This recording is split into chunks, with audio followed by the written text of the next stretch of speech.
મારું નામ ઉર્વી પટેલ છે. હું અમરોલીથી આવું છું. છેલ્લા વર્ષ 2 વર્ષથી મને કમરમાં અને પગમાં પેઇન રહેતું હતું, જેના કારણે મને ચાલવામાં, બેસવામાં કે અને ઊભા થવામાં તકલીફ રહેતી હતી. આ ઉર્વીબેનનો કમરનો સામેથી લીધેલો એક્સરે છે. તમે અહીંયા સેન્ટર લાઇન જોશો તો એકચ્યુઅલી આ સેન્ટર લાઇન આ બંને થાપાના જે પ્યુબિક બોન છે ત્યાંથી પાસ થવી જોઈએ, પણ એ 7.2 મિલીમીટર જેટલી શિફ્ટ થઈ છે. એનો મતલબ કે એમનું ફાઉન્ડેશન જે છે એ આખું ટિલ્ટ થયું છે. અને આ જ ટિલ્ટિંગ એમણે જે મેન્શન કર્યું કે એમને ઊભા રહેવામાં, બેસવામાં અને ચાલવામાં જે તકલીફ પડતી હતી ને એનું પ્રાઇમરી રીઝન છે. તો દવા પીને બી મને કંઈ ઇફેક્ટ નથી મળી મને.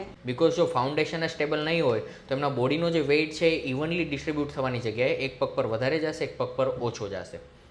જેટલી મને આ વેલનેસ સેન્ટરમાં આવીને છેલ્લા 1.5 મહિનામાં હું આજે મારું પોતાનું બધું કામ, બેસવા ચાલવામાં જે તકલીફ પડતી હતી એ આજે એકદમ બિંદાસ રિલેક્સ થઈને કરી શકું છું.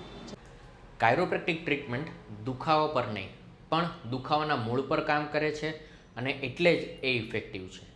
તો જો તમને અથવા તમારા સંબંધીમાં કોઈને પણ મણકા, સાંધા, સ્નાયુ કે જ્ઞાનતંતુને લગતી તકલીફ છે અને ઓપરેશનનું રેકમેન્ડ કરવામાં આવેલું છે તો ડેફિનેટલી એક ટ્રાય કાયરોપ્રેક્ટિકને આપો અને મેજિક જુઓ. અને હું બી આશા કરું છું કે મારી જેમ તમને બી તકલીફ હોય તો તમે અહીંયા આવો અને જરૂર તમારી જે તકલીફ છે એનું સોલ્યુશન તમને 100% મળશે. So thank you Akash sir અને Nilesh sir. Thank you. Thank you for watching.